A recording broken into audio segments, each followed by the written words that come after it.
Quando meu neto Rafael subiu as escadas do porão, percebi imediatamente que algo estava terrivelmente errado. O rosto dele estava pálido como cera, e as mãos tremiam enquanto segurava o celular com tanta força que os nós dos dedos haviam ficado brancos. Vovó, precisamos sair desta casa, agora. A voz dele era baixa, contida, mas havia um tremor de medo que eu nunca tinha ouvido antes. O que aconteceu, meu filho? Perguntei sem entender.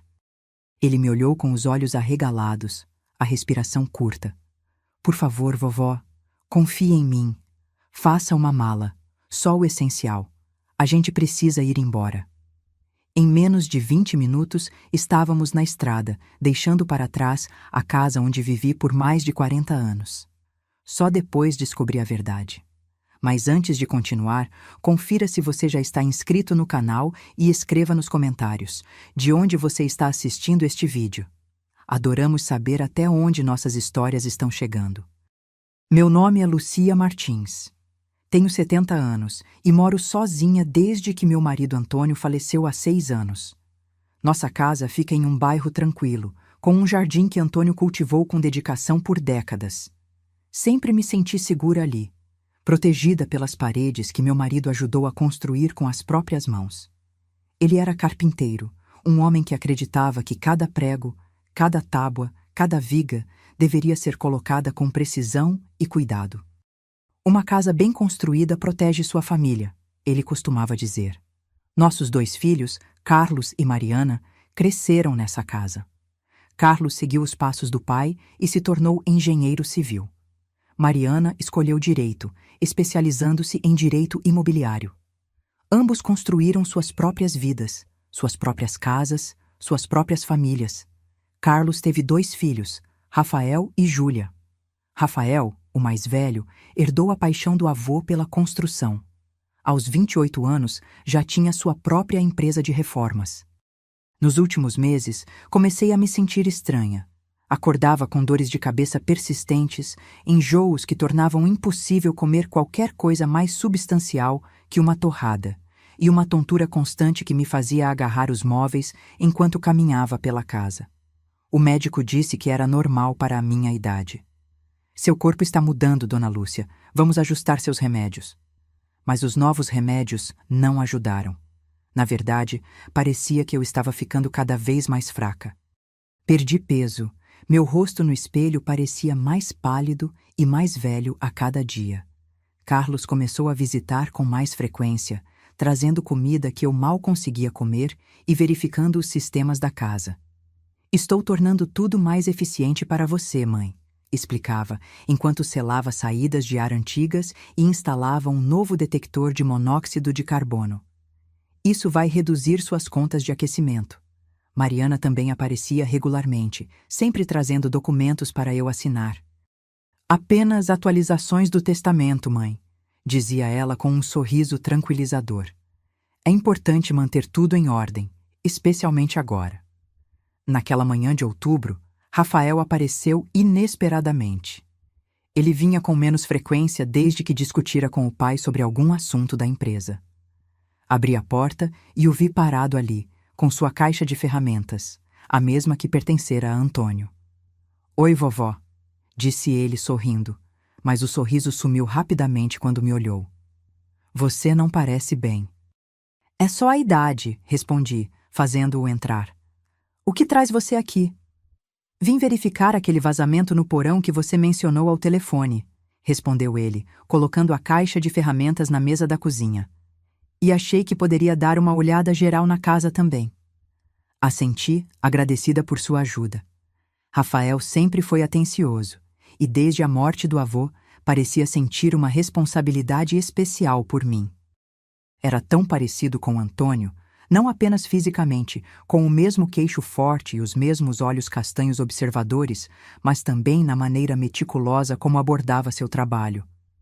O café está pronto, ofereci, mas meu estômago revirou só de pensar em beber. Vovó, você está comendo direito? Perguntou ele preocupado.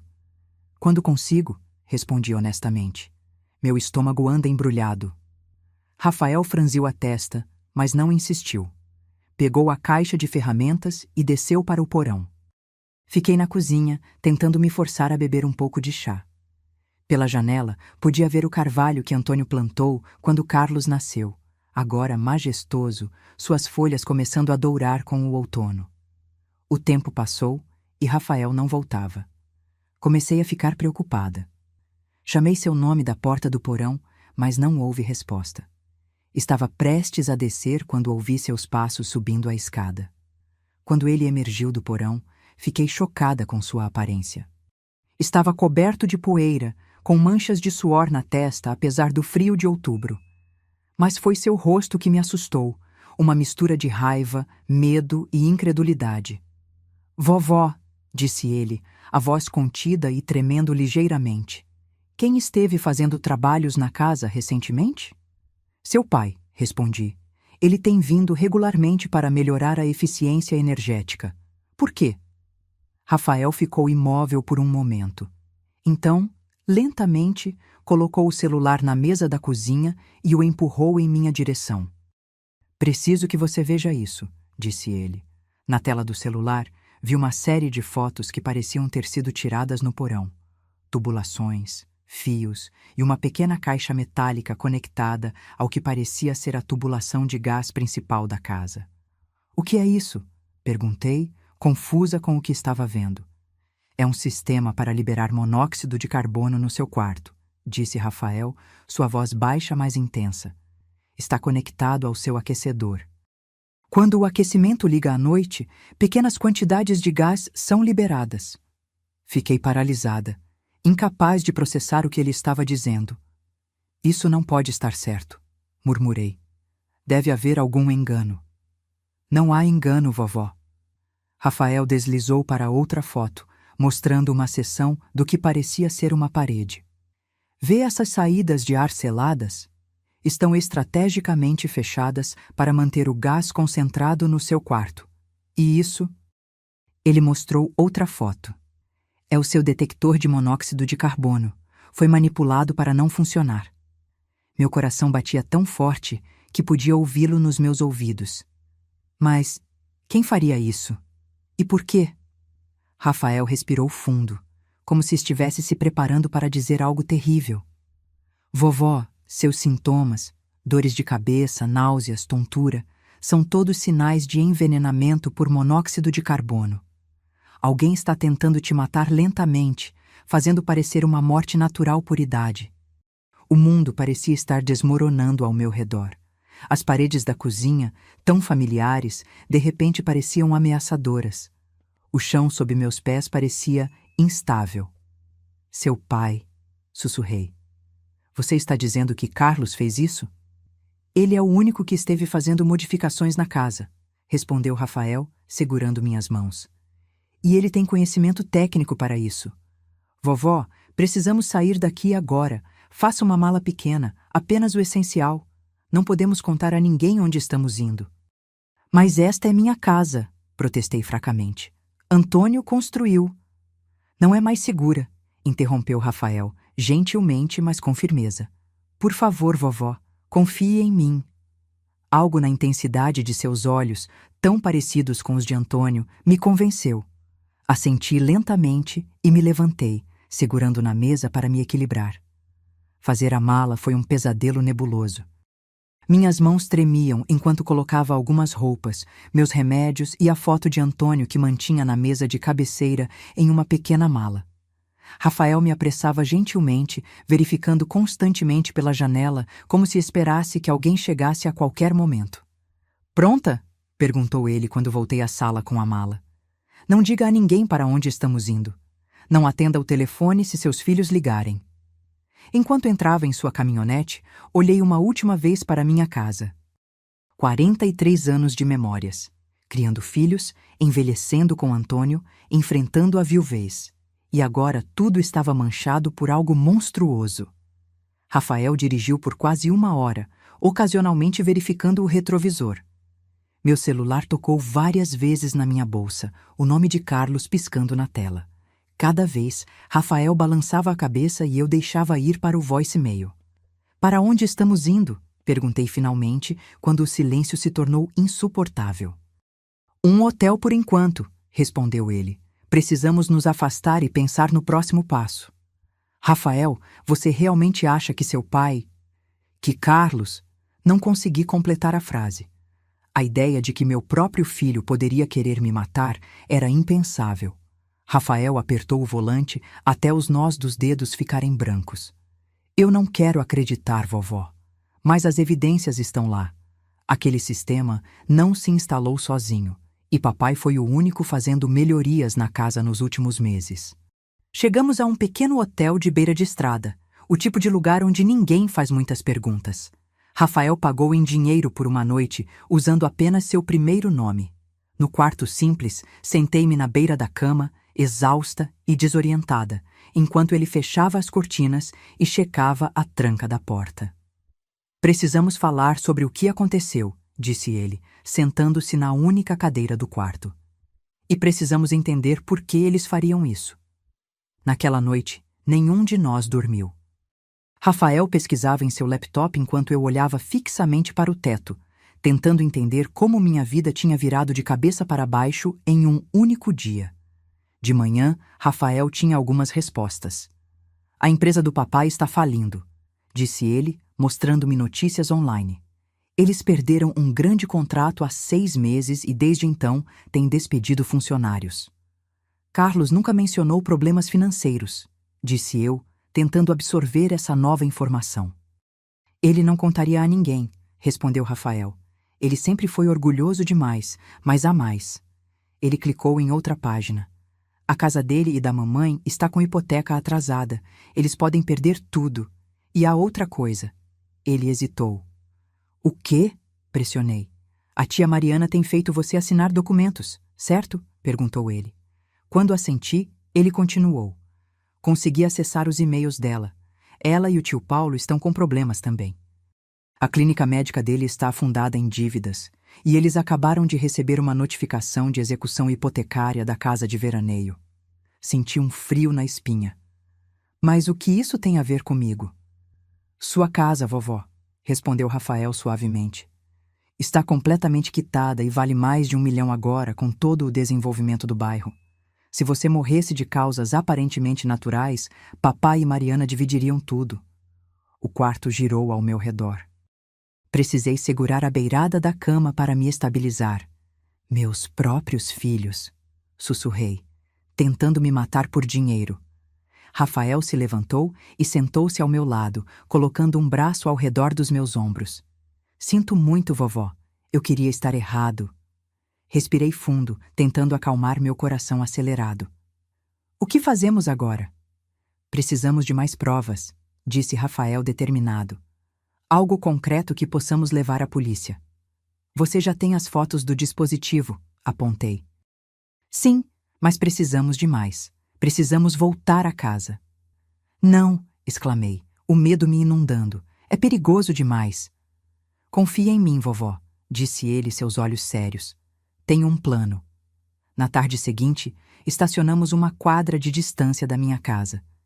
A caminhonete de Carlos estava na entrada. Ele está lá, sussurrei, o medo apertando minha garganta. É exatamente o que queremos, respondeu Rafael surpreendentemente. Vamos esperar.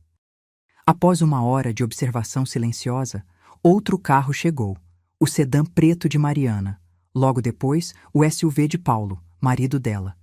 Todos estavam reunidos na minha casa, sem mim. O que estão fazendo lá? Perguntei. Provavelmente perceberam que sumimos e estão tentando descobrir o quanto sabemos, respondeu Rafael. Ele pegou o celular do bolso. Vou mais perto para tentar ouvir. Você fica aqui, trancada. Não, Rafael, é perigoso. Confie em mim, repetiu ele. Ficarei apenas nos arbustos sob a janela da cozinha. Consigo ouvir tudo de lá. Observei com o coração na garganta enquanto Rafael se esgueirava pelo quintal da casa, abaixando-se sob a janela da cozinha. Ficou lá por quase 20 minutos antes de voltar correndo para o carro. Temos que ir agora, disse ele, ligando o motor rapidamente. Eles estão nos procurando. Enquanto nos afastávamos, Rafael me contou o que ouviu. Carlos, Mariana e seus cônjuges estavam discutindo freneticamente onde eu poderia estar. Carlos culpava Rafael por colocar ideias na cabeça dela. Mariana estava preocupada que eu tivesse descoberto o plano. Plano? Repeti. Então Mariana também está envolvida? Todos estão, respondeu Rafael sombriamente. Mariana trabalha com direito imobiliário, sabe exatamente como transferir propriedades rapidamente. Paulo tem conhecimento médico.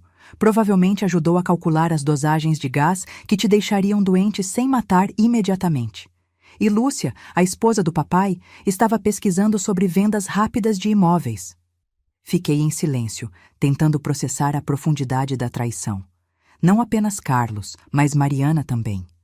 Meus 2 filhos haviam conspirado para me matar. Não entendo, disse finalmente. Por que não pediram ajuda? Eu teria... Orgulho, interrompeu Rafael. E vergonha. Papai sempre foi o bem-sucedido, o que tinha tudo sob controle, e agora está perdendo tudo. Voltamos ao hotel apenas para descobrir o carro de Carlos no estacionamento. Como nos encontraram? Sussurrei, apavorada. Devem ter rastreado meu celular, respondeu Rafael, dando a ré rapidamente. Precisamos ir para outro lugar. Dirigimos por horas, parando apenas para abastecer e comprar lanches. Quando finalmente paramos em outro hotel, em outra cidade, era quase meia-noite. O que fazemos agora? Perguntei, exausta e desorientada. Vamos à polícia, respondeu Rafael determinado. Tenho as fotos, tenho gravações da conversa deles. É suficiente para iniciar uma investigação. Mas quando acordamos na manhã seguinte, prontos para ir à delegacia, descobrimos que não estávamos sozinhos. No estacionamento, vi o carro de Mariana e ao lado dele, o de Carlos. Eles nos encontraram de novo, disse Rafael, puxando-me de volta para o quarto. Vovó, preciso que você fique aqui. Tranque a porta e não abra para ninguém além de mim. O que você vai fazer? Perguntei, agarrando seu braço. Vou confrontá-los, respondeu ele com uma determinação que me lembrou tanto de Antônio que doeu. É hora de acabar com isso. Observei pela janela enquanto Rafael caminhava em direção ao estacionamento, onde Carlos e Mariana estavam ao lado de seus carros, conversando tensamente. Quando viram Rafael, pararam e se viraram para ele. Não conseguia ouvir o que diziam, mas podia ver pela linguagem corporal que a conversa estava ficando acalorada. Carlos apontava o dedo para Rafael, seu rosto vermelho de raiva. Mariana parecia estar tentando acalmar os dois, olhando nervosamente ao redor. De repente, Carlos empurrou Rafael com força, fazendo-o cambalear para trás. Meu coração quase parou. Antes que eu pudesse reagir, vi Paulo saindo de trás de um carro, segurando o que parecia ser um bastão ou cano. O medo me paralisou por um momento. Depois me fez agir. Peguei meu celular e disquei 190 com dedos trêmulos. Emergência, qual é o seu problema? Por favor, rápido, sussurrei. Meu neto está sendo atacado no estacionamento do Hotel Rota 66 em... Olhei freneticamente pela janela procurando o endereço e o vi em um folheto na mesa. Avenida Principal, 1432. Meu filho e minha filha, eles estão tentando machucá-lo. Por favor, venham depressa. Enquanto falava, vi Paulo se aproximando de Rafael por trás. Ele ergueu o bastão. Não! Gritei, mesmo sabendo que não podiam me ouvir. Larguei o telefone e corri para a porta. Quando cheguei ao estacionamento, Rafael estava no chão, segurando a cabeça. Paulo estava sobre ele com o bastão levantado novamente. Carlos e Mariana observavam, imóveis. Parem! Gritei, correndo em direção a eles. A polícia está vindo! Carlos se virou para mim surpreso. Por um momento, vi algo em seus olhos. Não arrependimento, mas cálculo. Mãe, disse ele, forçando um sorriso. Finalmente, estávamos tão preocupados. Afastem-se dele, ordenei, ajoelhando-me ao lado de Rafael. Sangue escorria de um corte em sua testa. Isso é um grande mal-entendido, disse Carlos suavemente. Rafael tem enchido sua cabeça com histórias malucas. Ele precisa de ajuda psiquiátrica. Eu vi o dispositivo no porão, respondi, ajudando Rafael a se sentar. Vi o monóxido de carbono. O rosto de Carlos mudou, a máscara de preocupação desaparecendo. Você não entende o que estamos passando. Então me explique, desafiei, levantando-me para encará-lo. Explique por que meus próprios filhos tentaram me matar. Foi Mariana quem deu um passo à frente, seu rosto uma mistura de vergonha e determinação fria. Não era para você sofrer, mãe. Você apenas não acordaria um dia. Seria rápido, indolor. A frieza em sua voz me chocou mais do que suas palavras. Como se minha vida fosse apenas um obstáculo inconveniente. Para quê? Perguntei, olhando de um para o outro. Por dinheiro? Carlos perdeu tudo, disse Mariana, olhando para o irmão. A empresa está falindo, a casa está sendo executada, e Paulo... Ela olhou para o marido. Paulo precisa de uma cirurgia cara que o plano de saúde não cobre. Estamos desesperados. Vocês poderiam ter pedido ajuda, sussurrei. Eu teria feito qualquer coisa. Não seria suficiente, interrompeu Carlos. Precisamos vender sua casa. É o único jeito. O som de sirenes ao longe fez com que todos olhássemos em direção à rua. Carlos se virou para mim, seus olhos agora cheios de uma raiva fria. Você chamou a polícia? Contra sua própria família? Vocês não são mais minha família, respondi, surpreendendo a mim mesma com a firmeza na minha voz. Vocês desistiram desse direito quando decidiram que minha vida valia menos que dinheiro.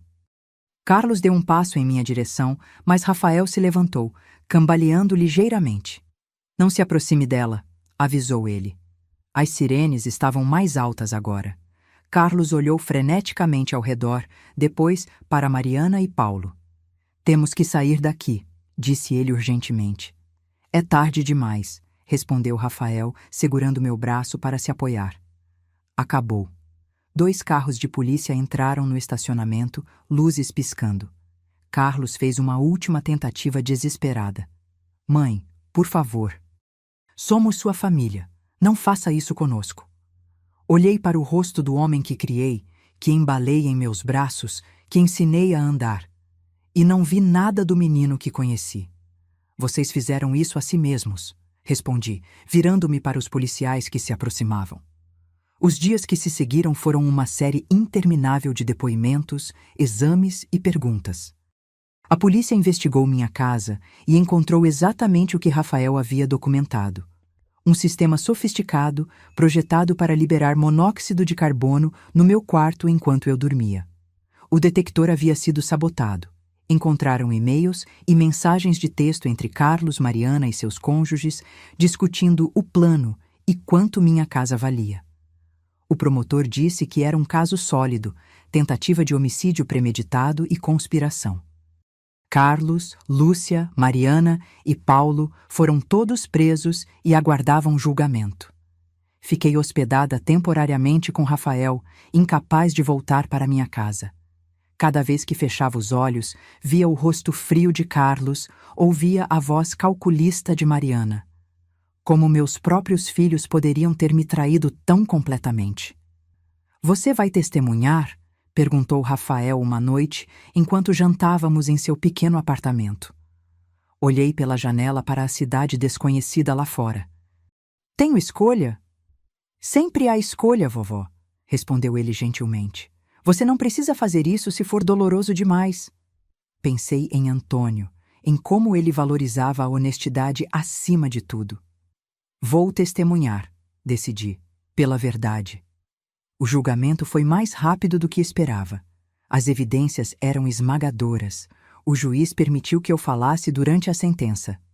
Estes são meus filhos, disse eu, olhando diretamente para Carlos e Mariana. Eu os carreguei, amamentei, ensinei a andar e a falar. Sacrifiquei por eles. Amei-os incondicionalmente. E, em retorno, eles transformaram a casa que seu pai construiu em uma armadilha mortal. Transformaram seu amor em traição. Carlos olhava fixamente para a mesa. Mariana chorava silenciosamente. Mas eu não sou a única vítima aqui, continuei. Eles também traíram seu pai, que trabalhou a vida toda para dar-lhes um lar seguro. Eles traíram seus próprios filhos, ensinando-lhes que a vida humana vale menos que dinheiro. Olhei para Rafael, sentado na primeira fila. Mas nem tudo foi perdido. Meu neto, que carrega o legado de seu avô, não apenas em suas habilidades, mas em seu caráter, salvou minha vida. Ele provou que a honestidade e a integridade que Antônio valorizava sobrevivem nele. A sentença veio rapidamente. Carlos pegou 15 anos por tentativa de homicídio e conspiração. Mariana recebeu 12 anos. Paulo e Lúcia, 8 anos cada. Observei-os serem levados algemados, sentindo um vazio que nunca imaginei possível. Rafael me levou de volta ao seu apartamento. Sentei-me no sofá, exausta emocional e fisicamente. "O que você vai fazer agora, vovó?" perguntou ele, sentando-se ao meu lado. Olhei pela janela para a cidade que não era minha. "Não sei. Não posso voltar àquela casa." "Pode vir morar comigo", ofereceu ele. Sorri fracamente. "Você é jovem, Rafael. Precisa de sua própria vida, não de uma avó para cuidar. E se encontrássemos um lugar para você perto de mim? Um apartamento pequeno, fácil de manter?" A ideia tinha mérito, um novo começo, longe das memórias envenenadas da casa antiga. "Talvez", concordei. "Mas primeiro, preciso voltar uma última vez. Há coisas que quero pegar." 2 dias depois, Rafael me levou de volta à casa. Entrar foi mais difícil do que imaginei. Cada cômodo continha memórias, algumas boas, outras agora manchadas por traição. No meu quarto, parei na porta, incapaz de entrar. "Não consigo dormir aqui novamente", disse a Rafael, sabendo o que eles planejaram. "Não precisa", respondeu ele gentilmente. "Já peguei as coisas que você pediu." Na cozinha, toquei as prateleiras que Antônio havia construído. Seus dedos haviam moldado esta madeira, lixado estas bordas. Esse trabalho havia sobrevivido a ele, para ser pervertido por nossos próprios filhos. "Ele ficaria tão decepcionado", sussurrei. Rafael assentiu, entendendo imediatamente. "Vovô valorizava a família acima de tudo." "Ele teria ficado orgulhoso de você", respondi, olhando para meu neto. "Por me salvar, por fazer a coisa certa, mesmo sendo tão difícil." Olhei pela janela para o carvalho que Antônio plantou quando Carlos nasceu. Suas folhas douradas brilhavam ao sol de outono. "Vou vender esta casa", decidi. "Não posso mantê-la sabendo o que aconteceu aqui." "Tem certeza?" perguntou Rafael.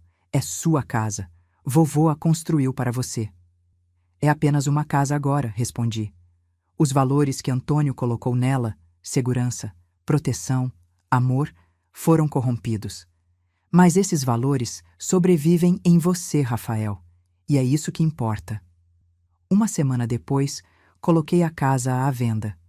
O corretor disse que o mercado estava aquecido, muitas famílias jovens procurando casas no bairro. Não contei a ele a história sinistra por trás da venda. Rafael me ajudou a encontrar um pequeno apartamento a poucos quarteirões do seu. Era no térreo, com um pequeno jardim onde eu poderia cultivar algumas flores. Não era muito, mas era seguro. E meu. As semanas se transformaram em meses. O noticiário local cobriu brevemente o caso dos filhos que tentaram matar a própria mãe por herança, mas logo outras histórias tomaram seu lugar.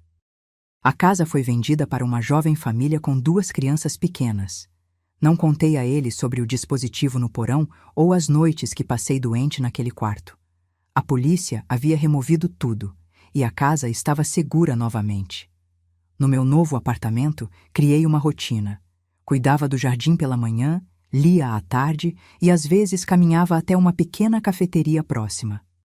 Rafael vinha jantar 2 vezes por semana, às vezes trazendo sua namorada Laura, uma arquiteta com olhos gentis e um sorriso fácil. Foi durante um desses jantares que Rafael fez o anúncio. "Vovó", disse ele, segurando a mão de Laura, "compramos um terreno. Vamos construir nossa própria casa." "Isso é maravilhoso", respondi, genuinamente feliz por eles. "E eu queria te mostrar os planos", continuou ele, desenrolando algumas plantas na mesa. "Porque incorporei alguns dos elementos que o vovô usou na casa antiga." Olhei para os desenhos, reconhecendo imediatamente certos aspectos: O layout da sala de estar, o design das prateleiras embutidas, o tipo de acabamento nos batentes das portas. Queria honrar o legado do vovô, explicou Rafael. A maneira como ele construía, com cuidado e atenção aos detalhes. Laura tem ajudado a modernizar o design, mas mantivemos os princípios que ele valorizava. Toquei o papel suavemente, traçando as linhas com os dedos. Antônio sempre dizia que uma casa bem construída protege sua família, murmurei. E é isso que estamos construindo, disse Laura, sorrindo. Um lugar seguro, como ele teria feito. Naquele momento, senti uma emoção que não experimentava há muito tempo. Esperança. Apesar de tudo o que havia acontecido, o verdadeiro legado de Antônio continuava, não nas paredes da casa antiga, mas nas mãos e no coração do neto. Os meses se passaram e minha nova vida ganhou forma. A primavera chegou, trazendo flores para meu pequeno jardim. Minha saúde melhorou. As dores de cabeça desapareceram, recuperei algum peso e podia andar sem me agarrar aos móveis para me equilibrar. Foi como acordar de um longo pesadelo. Uma manhã de abril, recebi uma carta da prisão. O nome de Carlos no remetente. Fiquei olhando para o envelope por muito tempo, incapaz de abri-lo. Finalmente, coloquei-o em uma gaveta sem ler. Na semana seguinte, veio uma carta de Mariana. Também a deixei fechada. Você não vai ler? Perguntou Rafael quando lhe contei sobre as cartas. Balancei a cabeça. Ainda não estou pronta para ouvir o que eles têm a dizer. Ele assentiu, compreensivo. Sem pressa, vovó. Você não deve nada a eles. Havia dias em que me pegava pensando em como chegamos àquele ponto. Como meus filhos, que eu havia criado para serem honestos e compassivos, poderiam ter se transformado em pessoas capazes de tal traição. Tentava lembrar sinais que poderia ter perdido, momentos de crueldade ou egoísmo quando eram jovens que poderiam ter previsto o que fariam. Mas a verdade é que não havia sinais óbvios. Carlos e Mariana foram crianças normais que se tornaram adultos ambiciosos. Talvez tenha sido isso, a crença de que o sucesso material era mais importante que a integridade. Ou talvez tenha sido simplesmente o desespero diante do fracasso financeiro. Em junho, a construção da casa de Rafael e Laura estava bem encaminhada. Eles me levavam regularmente para ver o progresso. Rafael havia assumido muito do trabalho manual, assim como Antônio teria feito. Observava-o instalando batentes de portas com a precisão meticulosa que aprendera do avô. Ele ficaria tão orgulhoso, disse eu, quando Rafael terminou de instalar uma série de prateleiras na sala de estar. Tento me perguntar o que ele faria em cada etapa, respondeu Rafael, passando a mão pela madeira. Como ele resolveria cada problema. Naquele dia, ao voltarmos para meu apartamento, encontrei outra carta de Carlos esperando. Desta vez, algo me impeliu a abri-la. Querida mãe, começava. Não sei se você está lendo estas cartas, mas continuo escrevendo na esperança de que um dia você leia. Passei muito tempo pensando em como chegamos a este ponto. Como seu filho, aquele que você criou com tanto amor, pôde traí-la tão completamente. Parei, respirando fundo para controlar as lágrimas que ameaçavam cair. Continuei lendo. Não tenho desculpas, apenas explicações, se você quiser ouvi-las. Quando a empresa começou a falir, tentei esconder de todos. Pensei que poderia resolver sozinho. Mas as dívidas se acumularam.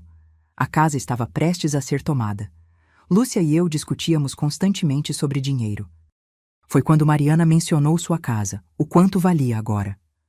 As palavras nadavam diante dos meus olhos. No início, falamos apenas sobre você, nos ajudar vendendo a casa e dividindo o dinheiro. Mas sabíamos que você nunca venderia. Era a casa do pai, onde viveram juntos. Então, a ideia surgiu. Se você morresse por causas naturais, a casa seria nossa. A ideia era monstruosa, mas quando você está desesperado, o monstruoso começa a parecer aceitável. Deixei a carta cair no colo, incapaz de continuar. Como alguém chega a este ponto? Como o desespero financeiro pode distorcer tanto a moralidade de uma pessoa? Peguei a carta novamente, forçando-me a terminar. Não espero seu perdão, mãe. Não o mereço. Apenas queria que você soubesse que me arrependo profundamente, não apenas por ter sido pego, mas pela pessoa em que me tornei. A pessoa que traiu tudo o que você e o pai me ensinaram. Sinto muito, seu filho, Carlos. As lágrimas que havia contido agora caíam livremente. Não eram lágrimas de reconciliação ou perdão, mas de luto, pelo filho que havia perdido, pelo relacionamento que nunca mais seria o mesmo, pela confiança que havia sido irrevogavelmente quebrada. Nos dias seguintes, abri as outras cartas. Mariana também expressava arrependimento. Falava sobre como Paulo precisava de tratamentos caros e como a ideia do plano surgiu durante uma conversa desesperada com Carlos. Suas palavras pareciam sinceras, mas haveria sempre uma dúvida. Estavam realmente arrependidos ou apenas lamentavam terem sido descobertos? Você vai responder? Perguntou Rafael quando lhe contei sobre as cartas. Ainda não sei, respondi honestamente. Parte de mim quer entender como chegaram a tal ponto. Outra parte tem medo de abrir essa porta. Qualquer que seja sua decisão, vou apoiá-la, disse ele, apertando minha mão. Uma semana depois, recebi uma ligação do advogado que havia contratado para vender a casa antiga. O comprador tinha algumas perguntas sobre a propriedade e queria me encontrar. Relutantemente concordei. A reunião foi marcada em um café neutro no centro da cidade. Rafael insistiu em me acompanhar, ainda protetor. O comprador, um homem chamado Miguel, estava lá com sua esposa Ana e 2 filhos pequenos. Senhora Martins, disse Miguel, apertando minha mão calorosamente. Obrigado por vir. Temos algumas perguntas sobre a casa. Nada grave, apenas curiosidade sobre sua história. Sentei-me, desconfortável. O que eu poderia dizer? Que meus próprios filhos haviam transformado a casa em uma armadilha mortal? O que gostariam de saber? Perguntei cautelosamente. Notamos algumas características únicas, explicou Ana. As prateleiras embutidas, o trabalho em madeira, são originais? Sim, respondi, um nó na garganta. Meu marido, Antônio, construiu grande parte da casa com as próprias mãos. Era carpinteiro? Perguntou Miguel, interessado. Sim, ele acreditava que uma casa deveria ser construída para durar gerações. O filho mais velho, um menino de talvez 8 anos, olhou para mim com olhos curiosos. Você morou lá por muito tempo? 43 anos, respondi, desde antes do seu pai nascer. Por que vendeu? Perguntou ele inocentemente. Um silêncio caiu sobre a mesa. Rafael tensionou ao meu lado. Como explicar a verdade a uma criança?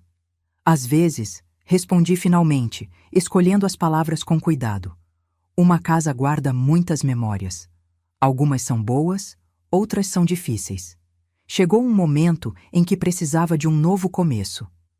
Os pais trocaram olhares, percebendo que havia mais na história, mas respeitaram minha privacidade. A casa precisa de alguns reparos, disse Miguel, mudando de assunto. Especialmente no sistema de aquecimento. Encontramos algumas alterações estranhas no porão. Meu coração disparou. A polícia não havia removido tudo? Que tipo de alterações? Perguntou Rafael, sua voz controlada, mas tensa.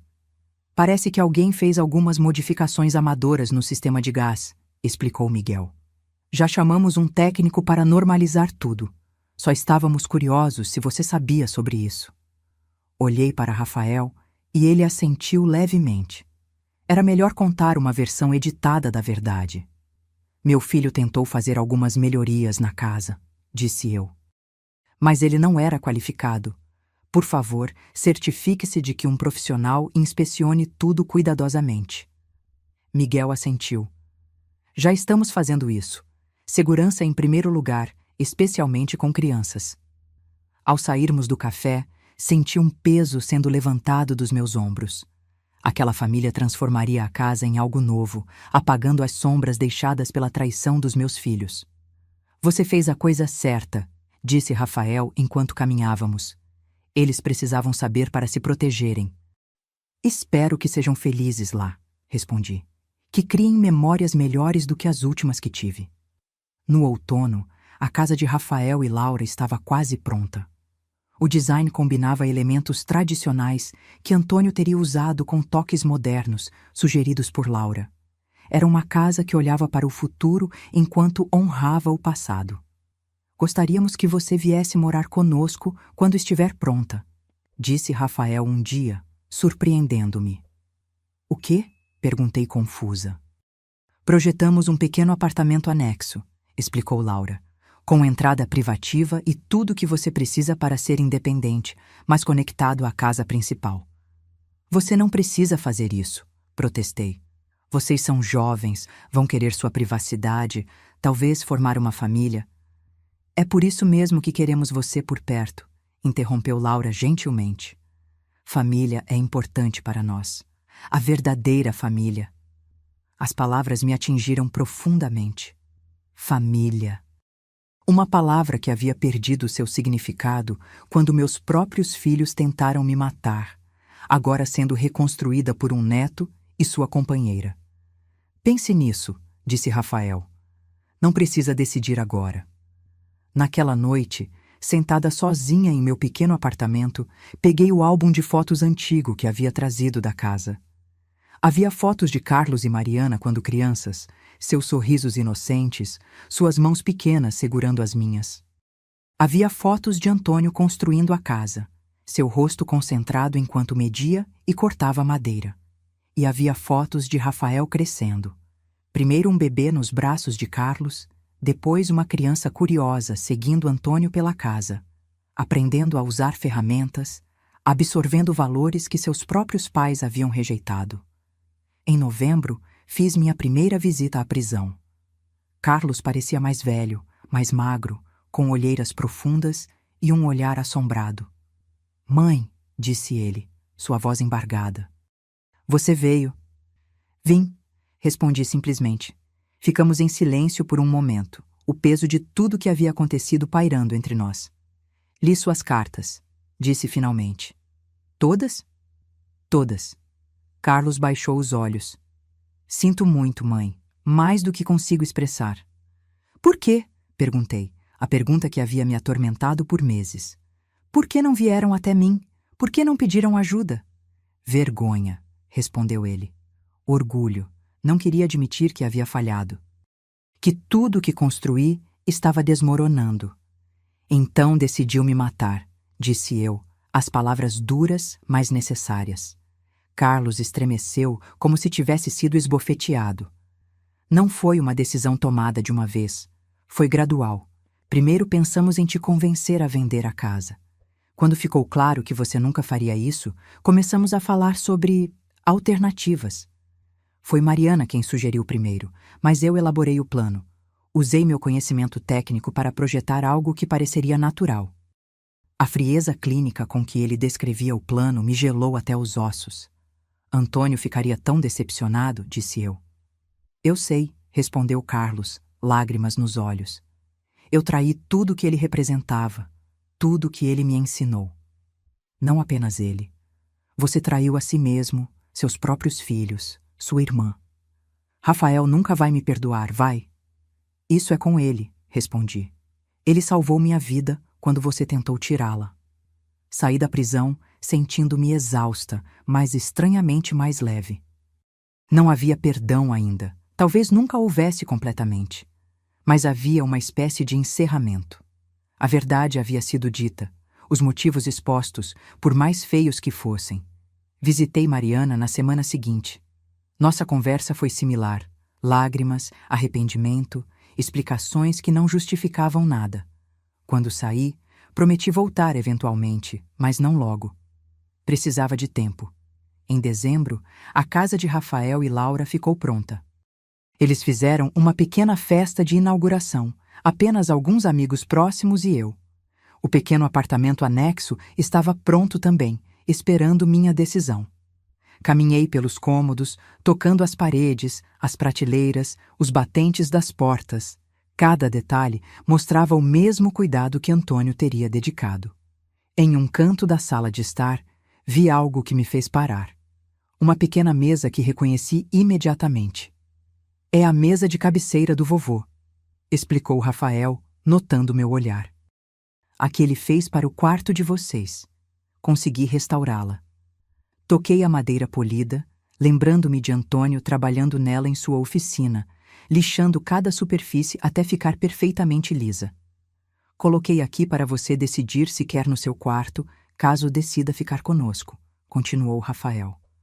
Olhei ao meu redor, para a casa construída com tanto amor e cuidado, para o neto que havia herdado não apenas as habilidades do avô, mas sua integridade e compaixão. Para Laura, que havia aceitado um projeto de vida que incluía uma senhora idosa com uma história complicada. Vou ficar, decidi, se o convite ainda está de pé. Rafael sorriu, o mesmo sorriso que Antônio tinha quando terminava um projeto particularmente satisfatório. Sempre esteve. Mudei-me uma semana antes do Natal. O apartamento anexo era perfeito. Pequeno, mas confortável, com janelas grandes que deixavam entrar muita luz e uma porta que conectava à casa principal quando eu quisesse companhia. Rafael havia construído prateleiras para meus livros, um espaço para minhas plantas e um pequeno banco no jardim onde eu poderia sentar e observar as estações mudarem. Laura havia decorado tudo com cores quentes e tecidos aconchegantes. Na véspera de Natal, nevava levemente. Sentamos os três à mesa, a lareira crepitando na sala de estar. Rafael havia preparado o pernil como Antônio costumava fazer, e Laura havia assado biscoitos seguindo uma receita da minha mãe que compartilhei. Um brinde, disse Rafael, erguendo sua taça. A novos começos. E a legados que perduram, acrescentei, pensando em Antônio. Depois do jantar, enquanto Laura lavava a louça, Rafael me entregou um presente pequeno embrulhado em papel simples. O que é isso? Perguntei surpresa. Algo que encontrei na casa antiga, respondeu ele, entre as paredes durante a demolição do porão. Abri cuidadosamente. Era um pequeno caderno de couro, amarelado pelo tempo. Na primeira página, reconheci imediatamente a letra de Antônio. Para Lucia, meu amor. A casa que construí é apenas madeira e tijolo. Nosso verdadeiro lar está em nossos corações, e nos corações daqueles que educamos para valorizarem o que realmente importa. Com amor, Antônio. As lágrimas vieram sem aviso. O caderno estava cheio de desenhos, plantas da casa, detalhes de carpintaria e, nas margens, pequenas notas sobre decisões tomadas e por quê. Janelas maiores no quarto para Lúcia ter mais luz natural. Prateleiras mais baixas na cozinha para ela alcançar facilmente. Cada detalhe pensado com amor. Onde estava? Perguntei, a voz embargada. Em uma pequena cavidade na parede do porão, perto de onde... Ele hesitou. Perto de onde encontrei o dispositivo. Como se o vovô estivesse lá, testemunhando. Abracei o caderno contra o peito. Ele estaria tão orgulhoso de você, Rafael. Não apenas pelo que você constrói, mas pelo homem que você é. Na primavera seguinte, Rafael e Laura anunciaram que estavam esperando um bebê. A notícia trouxe uma alegria que não sentia há muito tempo. Haveria uma nova geração, uma oportunidade de transmitir os valores que realmente importavam. Continuei visitando Carlos e Mariana na prisão, mas com menos frequência. Nossos encontros eram difíceis, cheios de silêncios desconfortáveis e arrependimentos tardios. Havia perdoado? Não completamente, mas estava aprendendo a separar o amor que ainda sentia pelos meus filhos do horror pelo que haviam feito. Em uma tarde de junho, sentei-me no banco do jardim, observando Rafael trabalhar na construção de um balanço para seu futuro filho. Seus movimentos eram precisos, cada medida verificada 2 vezes antes de cortar a madeira. Vai ser forte o suficiente para durar gerações, disse ele, quando percebeu que eu observava. Como tudo que você constrói, respondi. Pensando sobre tudo o que havia acontecido, percebi que Antônio estava certo em suas palavras no caderno. Nossa casa verdadeira não era de madeira e tijolo, mas existia nos valores que sobreviviam nas mãos habilidosas de Rafael, em seu senso de integridade, em sua capacidade de construir em vez de destruir. Carlos e Mariana haviam traído esses valores, transformando o trabalho de amor de Antônio em uma arma, mas não haviam conseguido destruir seu verdadeiro legado. Ele continuava, mais forte que nunca, em nosso neto. No final do verão, recebi uma carta inesperada. Era de Júlia, filha de Carlos e irmã de Rafael. Ela havia se afastado após descobrir o que o pai havia feito, mudando-se para outra cidade e cortando contato com a família. Agora escrevia, pedindo para me visitar. Claro que você deve vê-la, disse Rafael quando mostrei a carta. Havia tensão em sua voz. Ele e a irmã haviam se distanciado muito antes disso tudo acontecer. Júlia chegou num domingo ensolarado. Estava mais magra do que me lembrava, com olhos cautelosos e um sorriso hesitante. Vovó, disse ela, abraçando-me tentativamente. Senti sua falta.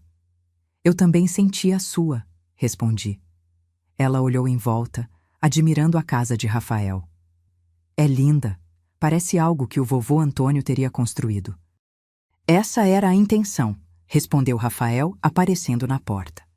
Houve um momento de tensão, então ele atravessou a sala e abraçou a irmã.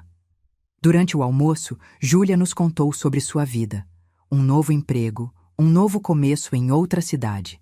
Falou sobre visitar o pai na prisão, sobre a vergonha que sentia pelo que ele havia feito. Como você soube onde me encontrar? Perguntei. Papai me contou que você estava morando com Rafael, respondeu ela. Disse que deveria procurar vocês, que a família verdadeira não deveria ser destruída pelos erros dele. As palavras me surpreenderam. Talvez houvesse alguma redenção para Carlos, algum aprendizado tardio sobre o que realmente importava. Naquela noite, depois que Júlia foi embora, prometendo voltar, sentei-me com Rafael e Laura na varanda, observando o pôr do sol. A mão de Laura descansava protetoramente sobre sua barriga já visível. Você acha que a família pode se curar depois de algo assim? Perguntou Rafael, sua voz baixa e pensativa. Não sei, respondi honestamente. Algumas feridas são profundas demais para cicatrizar completamente. Mas talvez possamos construir algo novo a partir das ruínas. Algo diferente, mas ainda valioso. Como esta casa, sugeriu Laura. Exatamente, concordei. A casa antiga foi corrompida, mas os valores que a sustentavam, cuidado, atenção aos detalhes, proteção da família, sobreviveram. Foram passados para você, Rafael, e agora serão passados para seu filho.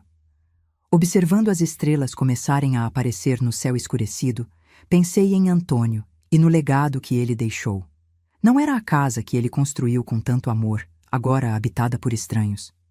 Era algo mais duradouro, os valores que ele viveu e ensinou, a integridade que demonstrou em cada pedaço de madeira que moldou. Meu neto havia me salvo não apenas da traição dos meus filhos, mas da perda desse legado. Ele havia provado que as coisas que realmente importam, amor, honestidade, proteção, podem sobreviver mesmo às piores traições.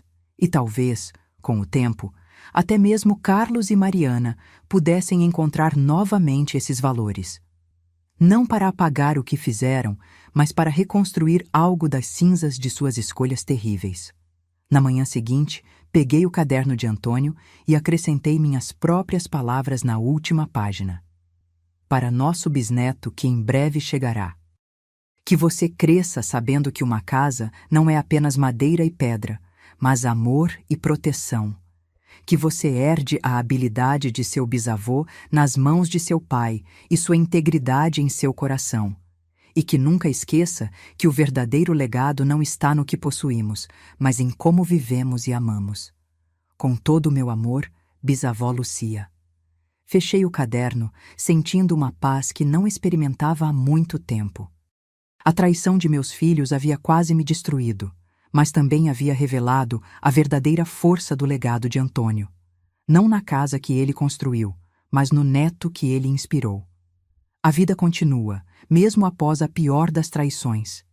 E às vezes, das cinzas da destruição, algo novo e mais forte pode surgir. Agora, se você gostou dessa história, clica em se inscrever e me diz nos comentários qual parte te deixou de queixo caído. Ah, e não esqueça de se tornar membro para ter acesso a vídeos exclusivos que não posto aqui. Te espero lá.